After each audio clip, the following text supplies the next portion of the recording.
So what are the differences between the Bronco Raptor and the Bronco Wildtrak? And make sure you watch to the end, because we're going to be covering whether the Wildtrak is truly a baby Raptor, and really we're going to answer where should you be spending your money, where is the value, and we'll be covering all those differences. All right, let's go. The Raptor made it through, but will we make it through? Bronco Raptor, oh, didn't bottom out. This is getting close. Going to rock. Try to put the rock underneath the wheels, or at least away from the drive shaft. Alright, we made it.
Welcome back to the show, folks. I'm really excited today because I've got Pat from Outsider Reviews with us, and well, he's really blessed me here.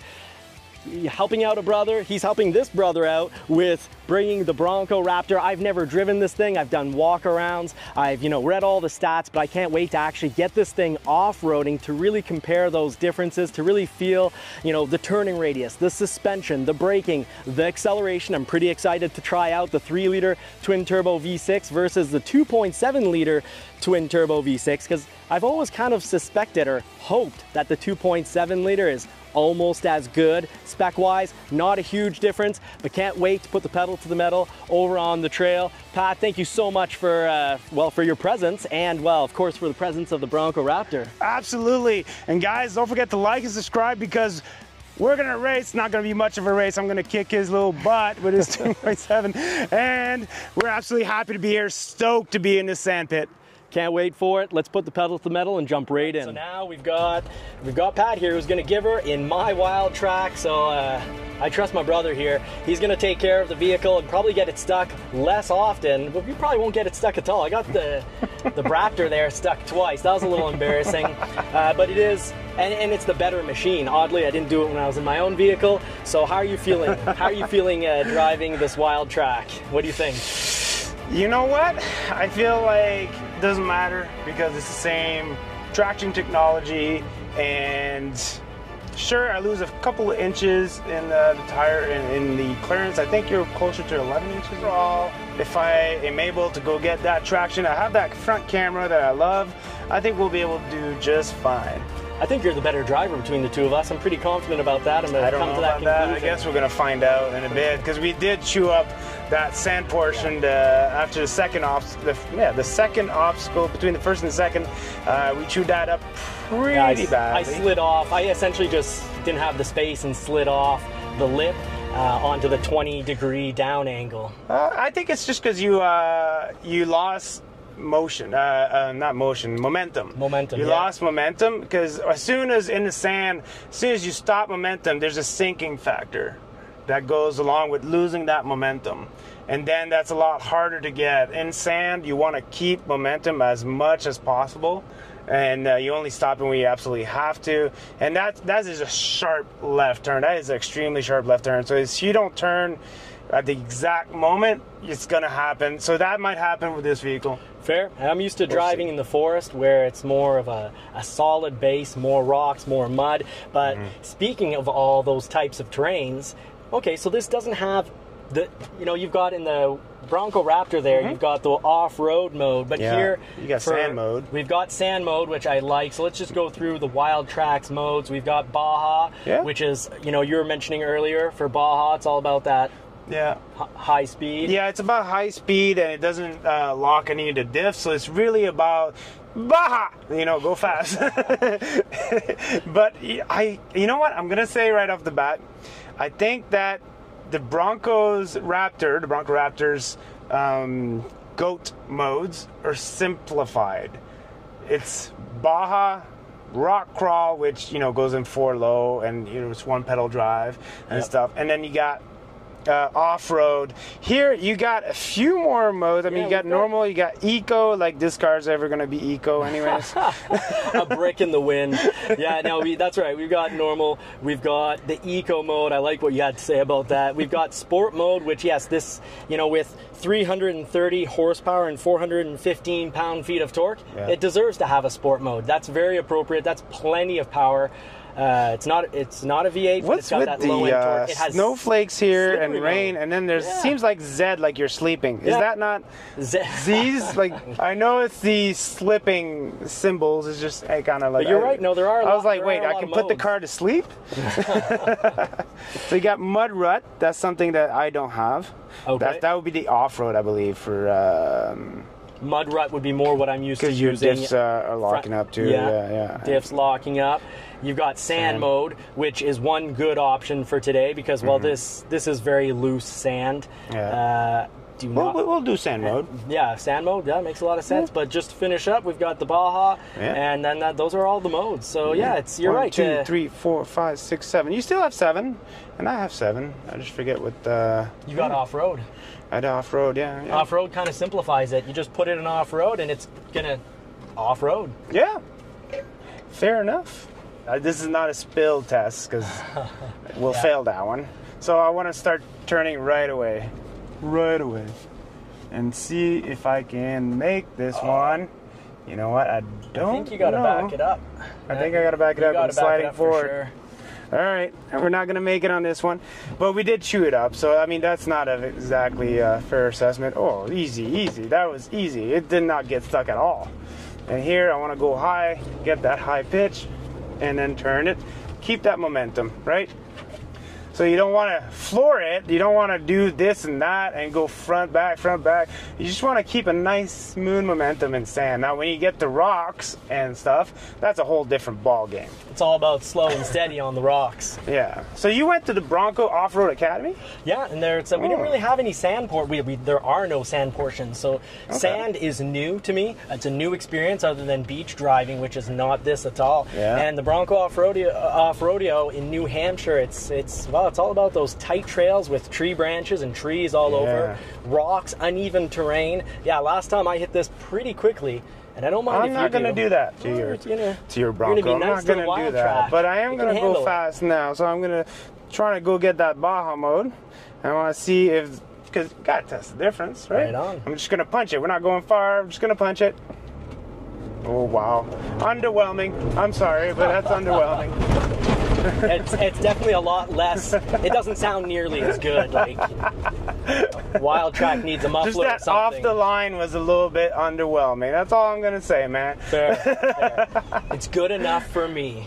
But one thing I love about Bronco or like whatever you want to go with is on the fly, just go mode, just easy wheels, and it locks the diffs for you. I absolutely love that.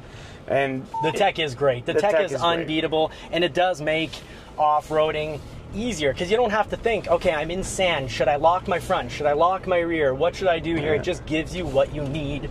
You just have to know what type of terrain you're on, and ideally have a bit of experience on it. Oh yeah, I have some experience because, like I said, I did some off-road training at the Academy Training Center. Now, if you off-road enthusiasts are looking at what kind of off-road academy, it's not. It's a mercenary academy from formerly Blackwater, but it was more, military people do some off-roading too, right? And they just teach you everything about contact pass, getting traction, and obviously you do the confidence part where you do your pitch roll. Control, so when you could be nervous and when you should usually say you're fine. And that is a big one, right? Because 10 degrees can feel like a death situation. It can feel like a death situation, but that's what I like about the gauges on the Raptor and stuff. It's like it's gonna tell you when you can be worried. Let's get you those gauges. Yeah. So yeah, the screen here on the Wildtrak isn't. Let's just so. Then you turn this back up so Brian so I can see it. Yeah. All right. So let me go to menu, off-road. Off-road. And then I'll roll and pitch. Roll and pitch. And you can see, look how much smaller that is. Oh, wow, that's tiny. It's amazing. In the Bronco Raptor, we've got, what, it must be about 4 inches? Yeah, 5 it's inches? basically like there's a full screen for just roll and pitch. Yeah. And then you can have a power distribution or just a plain off-road. And they're still like, you know, like... It's meaty. I want to say toonie sizes, but I don't know if you Americans will know what that means. You can say this. It's a little Looney Tunes. It's we've got about 3 inches long by only an inch wide. So here I'm looking, and this is why I know you're not even going to touch the brush because the tire's going to be here. You don't have those big fenders, so fender flares. So and mine aren't painted, right? So if we do eat the fenders, it's not a big deal. It's just very replaceable plastic. Yeah, but if you can afford the painted ones, i.e. Bronco Raptor, you can afford to scratch it and repaint it. And I've thought about painting these fenders because they look better painted. All right, we're going to play chicken with that ATV. Maybe not. Maybe not. I don't have a push bar or a get out of the way bar. And now I get to see if there's another ATV by this camera. There we go. There's nobody there. So much. I can proceed. Yeah, the front camera brings us so much more security for our vehicle, but also for others. But that's no different than, you know, so that's what's cool about this. Like, yeah, I'm sitting lower. You're right. It's not as plush as a ride or as comfortable as a ride as we're hitting the, not the cobblestones, but we'll call it the cobblestone path. It's just rocks everywhere. Do you feel this is taking the cobblestone less? It's not as soft, You feel it a lot more. Some people want to feel that interaction with the ground, but I'm telling you, I'd rather just be in the Raptor for this portion. No, that's right. We're part of the bad back crew, and being part of the bad back crew makes it so that we want comfort wherever we go, because you don't want to have those discs kind of squeezing up against each other. So yeah, definitely preferred that section by far in the Raptor. Now we're going to test the travel. A ton of flex on that Raptor. Let's see what the Wildtrak gives us. Nice and easy when you're testing travel. So what's our pitch now? See, I can barely make that up. 10 and 11 before. Yeah. All right. You know what? It feels about the same. Now we got a bit kind of like whoops here. So yeah, this is like dirt bikes. They just go and they dig up these ruts. I like this on the whoops. For the Wildtrak, of course, the Bronco, the whoops were barely noticeable. How do you feel about with the whoops in the Wildtrak here? You know what? It's more noticeable, but I don't know if it's worth that much more. Because I feel like it gives me a better sense of control in that sense. Okay. So I almost like it that I feel it more. And the Bilstein from the Sasquatch, remember I had 2 other Broncos. Yeah, you did. A Badlands non-Sasquatch and the Outer Banks that was Sasquatched. And I felt that we felt the road a little too much. Those Bilsteins aren't as comfortable, definitely aren't as comfortable as this Haas 3.0 system. And this definitely isn't as comfortable as the Raptor over there. Yeah. So up ahead we have that tiny hill. I don't think I'm going to do it just because we already know it's going to bottom out. Oh, but for the first section, if you want, the first one? You think you can catch a little air off that? We could, but I mean, I don't know what that's going to prove. The landing. So one interesting fact is the Wildtrak is the suspension. Your Fox suspension is protected for when you land a jump, whereas the Bronco Raptor, if I'm not mistaken, it's made for making sure that you land it, but also when your wheels staying in control. Yeah.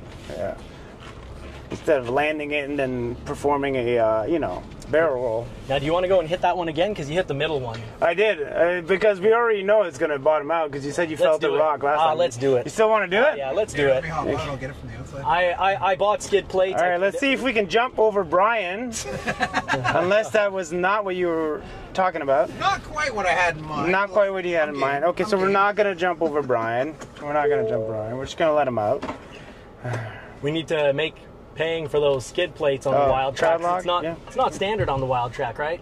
So I had to add it as an option. Skid plates or not? No, the skid plates. That's a fail. Yeah. But at least you can add them, and they don't cost very much at all. Oh, okay. The Badlands comes standard with skid plates, full skid plates. This comes with just the front bash plate standard, but if you want the full skid plates, you gotta pay, it's about 500 Canadian, so nothing too nasty. Okay. So Brian's there, we won't be running him over. He's good. He's kneeling down, so that means we have a timeline, because, you know. Oh, you felt that. Yeah, if we didn't have skid plates, I'd be worried about possibly an oil pan. Wow. Let's go. I'm going to go check out the differential and the drive shaft. So yeah, there's... Brian, go check out the diff with Johnny. Why? All right, so there's money well spent. If you buy yourself the Raptor, you're not going to bottom out the way we just did. The few inches of extra clearance really make a difference. And thankfully the drive shaft is tucked in lower than those skid plates, so we just 8 skid plates, so skid plate is a must, folks. Don't take the risk that the one time you go off-roading is going to be the time you break your oil pan, drop your oil, not notice anything, keep driving. Hey, it did the job. Engine, right? Did what it was made for. Yeah. Which not everything nowadays does. And you know, we were talking about how it's okay, it's good to have extra tech. Yeah. Well, that's what I love. The Bronco, no matter what model you get, you can monitor your engine and transmission temperatures, so that if you do drop your oil, well, if you're monitoring your engine temperature, you're going to shut down and call a towing before that engine blows. Yeah, absolutely. So the one thing I'm going to notice the most is that you can go faster over the same obstacle and remain in control in the Raptor, as well as because it is smoother and you don't lose as much ground contact, right?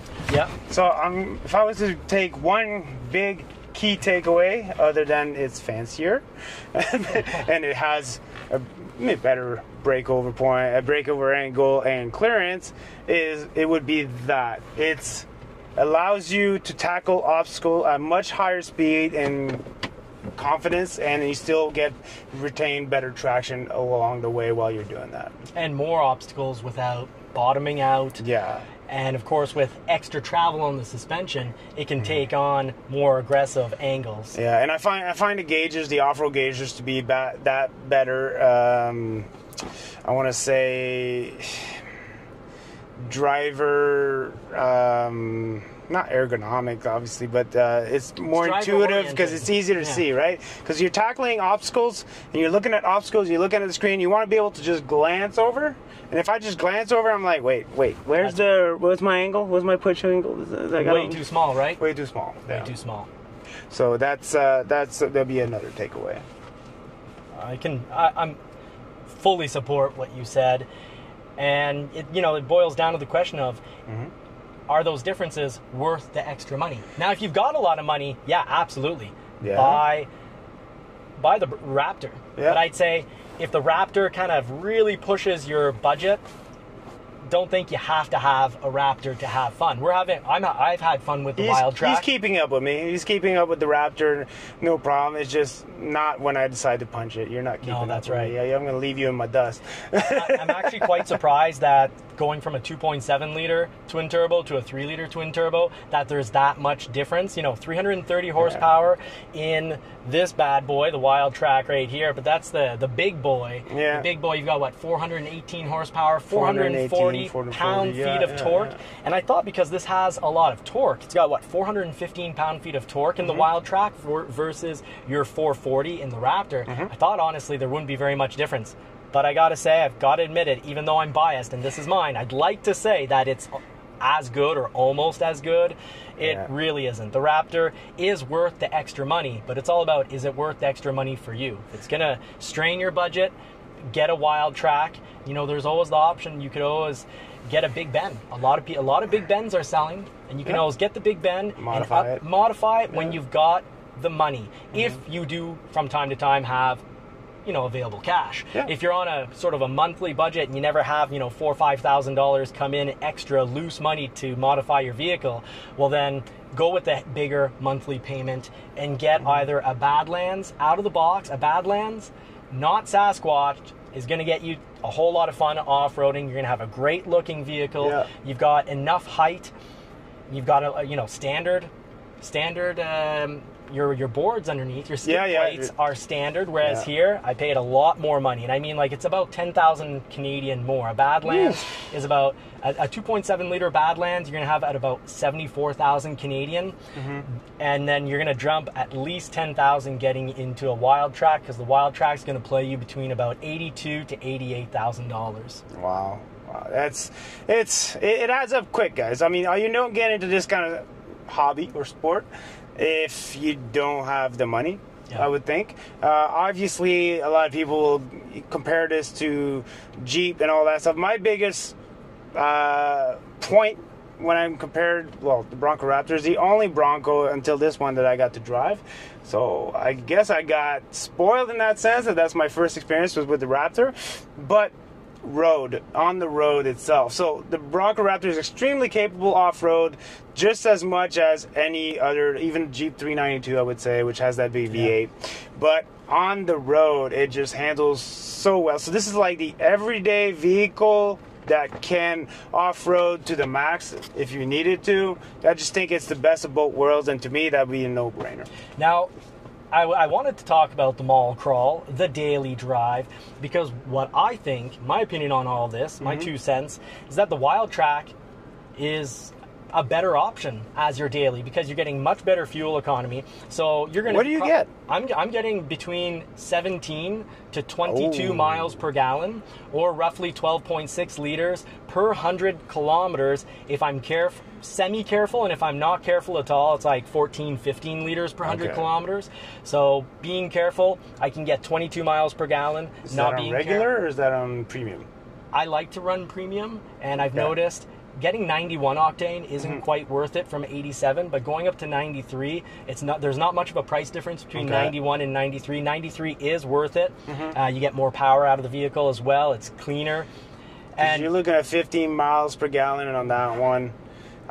You can easily go, if you drive aggressively, to 14 miles per gallon. One YouTuber was getting 12.8. I was getting, you know what, I like to tend to drive pretty aggressively because I like the sound of the revving and all that stuff, and I like to go up. I live up mountains, so I go up pretty fast, and I'm getting 15 miles per gallon. Okay, no, that's an excellent comparison, because my region is mountainous as well, and I'm getting, with no effort, 17 miles per gallon, and with effort, 22 miles per gallon. So better fuel economy, better daily, and remember, this isn't nearly as wide. You got to pay a lot of extra dollars or dineros. Yeah, wow.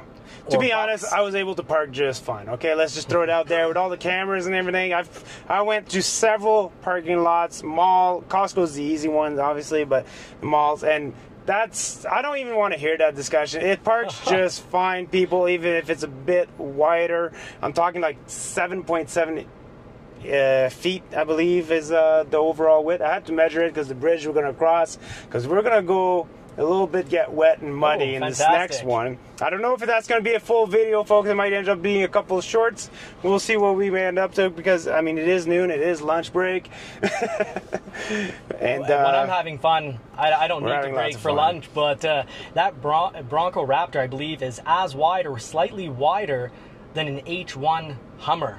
So thank goodness it comes standard with 360 camera. And I just want to give the, help you pick your model advice here. I would recommend getting a Bronco with the 360 camera, even if you're not going to off-road. Off-roading, we both love it. Absolutely love it. Get it. But these are wide machines. Even at a drive-through, because you know what?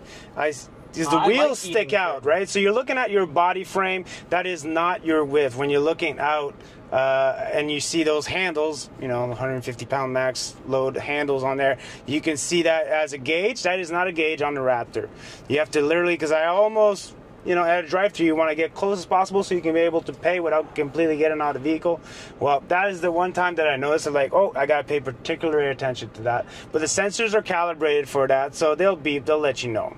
paint is expensive. Those fenders are beautiful now that they're painted. That was my main, really my only gripe with the Raptor before, is that the unpainted plastic, with them being so wide, just didn't look very good. And now I gotta say, styling on the Raptor is 10 out of 10 for me. Styling on the Wildtrak, well, it was 10 out of 10, but now that we've got... Dropped to 9.5? Yeah, it dropped to 9 or 9.5 now. All right, so you guys heard it from the best, the Bronco guy, the Johnny's Car Care and Review. So if you're on Outsider Reviews, definitely go check out his channel. And don't forget to like and subscribe. And if you're on my channel, check out his channel. And don't forget, please, to like and subscribe. There you go, guys. So there you have it for this review. Stay tuned. We're going to do a lot more fun, more videos today. Let's hit it. The rear diff.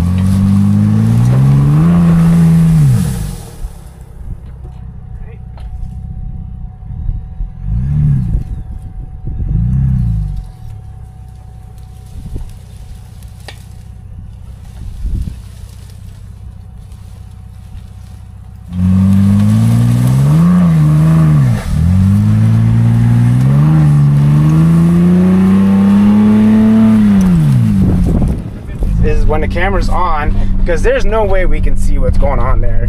Like right there, I'm looking at the sky. Here, I'm looking at the ground of what's. So if there was a human being there, a small child, or a post, or a big rock, you would see it in that camera. That is where it comes in handy. I know some people are like, "Oh, true off-roaders, we don't use technology." Come on. Wow, so much better in the Bronco Raptor. Like the Wildtrak, not only did I touch a bit of sand, I ate enough sand to actually find a rock down there. Like, I got a good little bang noise.